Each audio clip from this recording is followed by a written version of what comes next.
whether Joe Biden actually got, what's the number, 81 million votes in the last presidential election. Actually, later in the show, we will.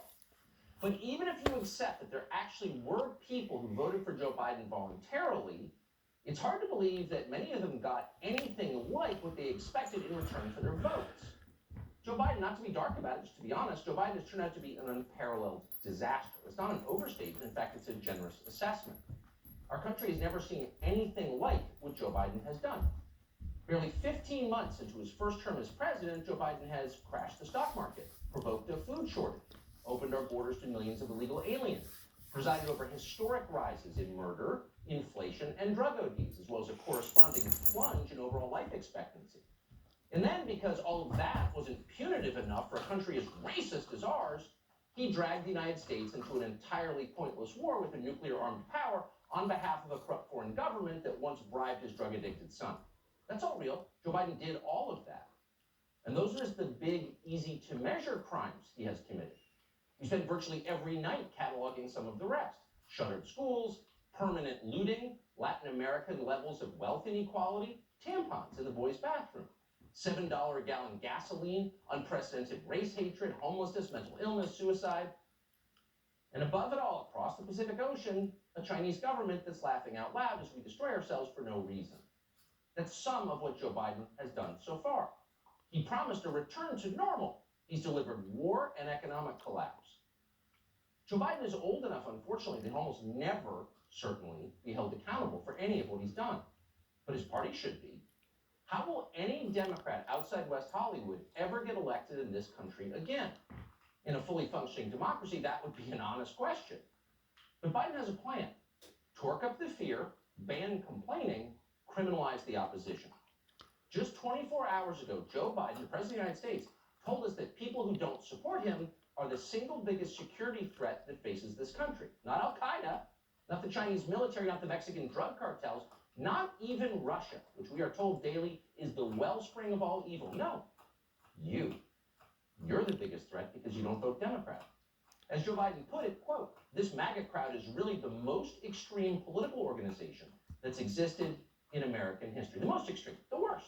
Worse than the Klan, worse than the Nazis, worse than the anarchists who murdered an American president, worse than anyone ever. That's you.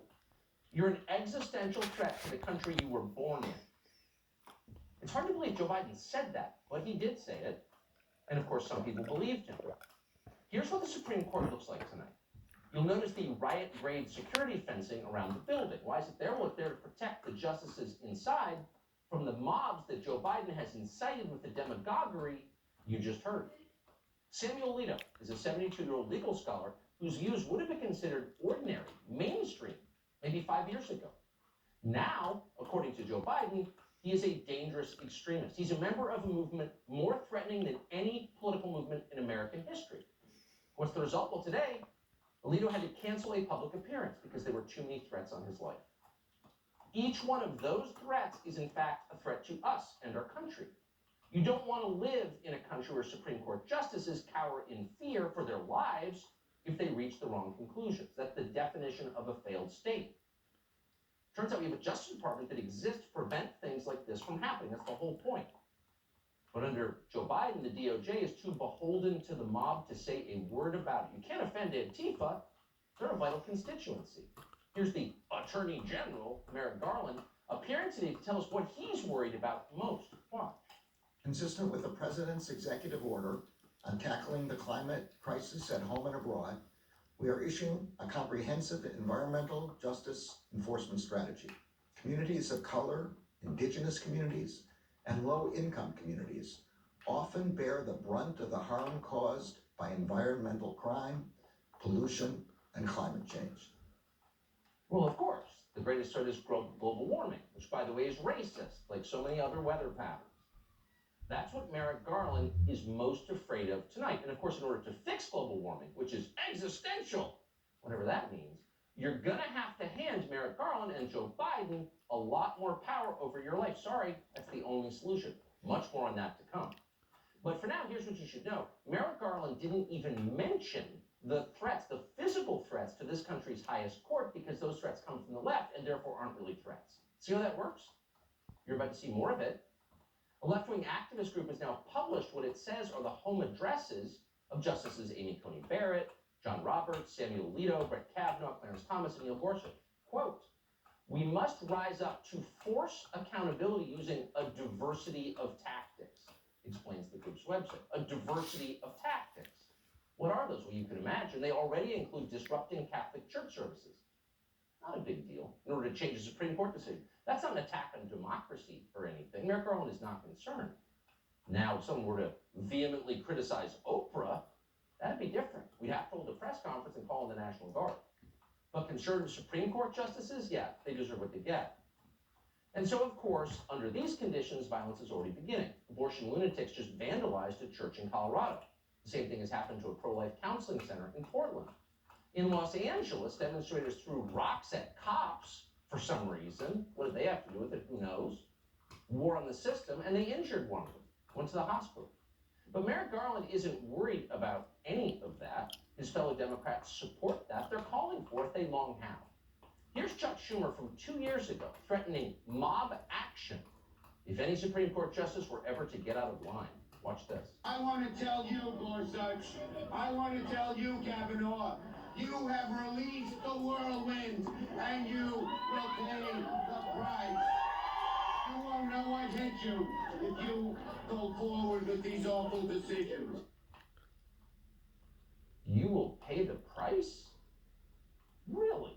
These are people with lifetime appointments, so how exactly could they pay the price? We can't vote against them. What can we do? We can hurt them. We can harass their families. We can make it impossible to live in this country through threats of violence. Quote, "You won't know what hit you," said the thug from New York. Apparently they're about to learn what's going to hit them. Remember when liberals used to oppose violence? They did. Give peace a chance. It's hard to believe there was ever a time that was true. Maybe they were just pretending. In any case, they're now for it. Violence is their religion, here and abroad. You're seeing it on display right in front of you, whether you've noticed or not, in Eastern Europe. So rather than trying to save the civilian population of Eastern Europe, Joe Biden is pushing for a hot war against Russia. In fact, he's already engaged in a hot war against Russia, and so are we, whether we knew it or not. New York Times just ran this headline, quote, "U.S. intelligence is helping Ukraine kill Russian generals." Oh, no big deal.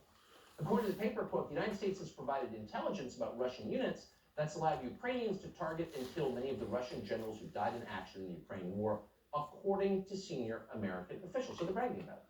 And not just that.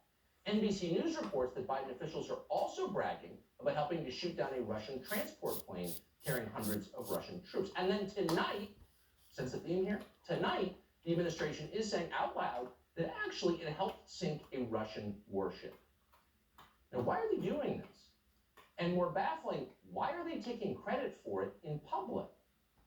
Why would you tell people you're doing that? There's only one reason, because you want war with Russia. Not a fake war, not a proxy war, but a real war. With thousands of American troops, trillions wasted, and many dead. That's what war is. And war against nuclear-armed countries is hard to imagine. There's never been one. There's no reason to have a war like this, or does it need to be a war like this. We wouldn't be having one if Joe Biden didn't want one, but Biden wants it. He's doing this on purpose. We're not imagining that. He's telling us what he's doing. We're just ignoring it. Many Democrats are telling us what they're doing. Here's Biden ally Congressman Seth Moulton of Massachusetts saying so out loud on Fox on Monday. Watch.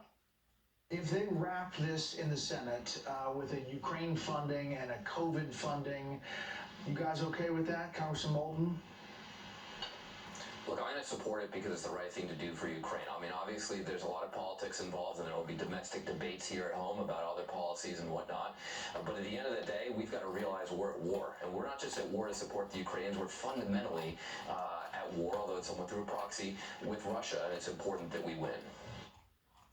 Really? We're at war. Did you know that? Did they text you to let you know? Because wars tend to escalate, and wars that are existential for one side, in which the leader of the country feels he may die if he loses, tend to escalate very quickly, obviously. Seth Moulton isn't worried. It's just important that we win, he tells us. We? Really? Who's we?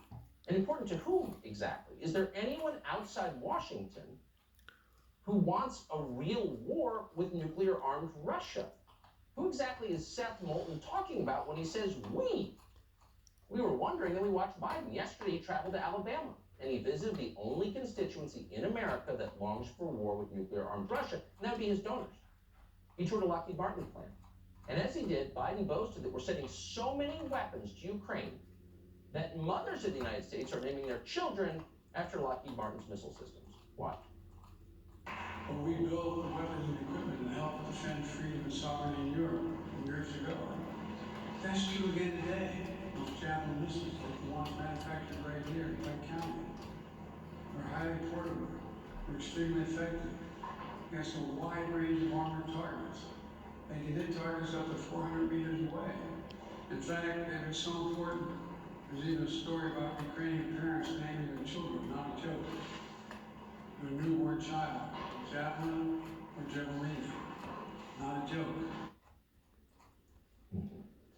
It's a joke. Just a little joke about weapons systems. You know, it used to be when American presidents talked about killing people, the first thing they did was make certain it was absolutely justified. We've been invaded, Pearl Harbor, 9/11. This is an entirely voluntary exercise. And the second thing they did was attach some gravity to the idea of people dying, because when people die, it's sad. They leave behind spouses and parents and siblings and children. Death is sad. Acknowledge that. They don't joke about it. Joe Biden considers that an uplifting story. Joe Biden is demented and he's dangerous, and so are the people who work for him. That's true. Sorry to say it out loud, but it's real. This country needs sane leadership and it needs it immediately. It cannot come too soon. Pray the midterms are fair. Joe Kent will find out.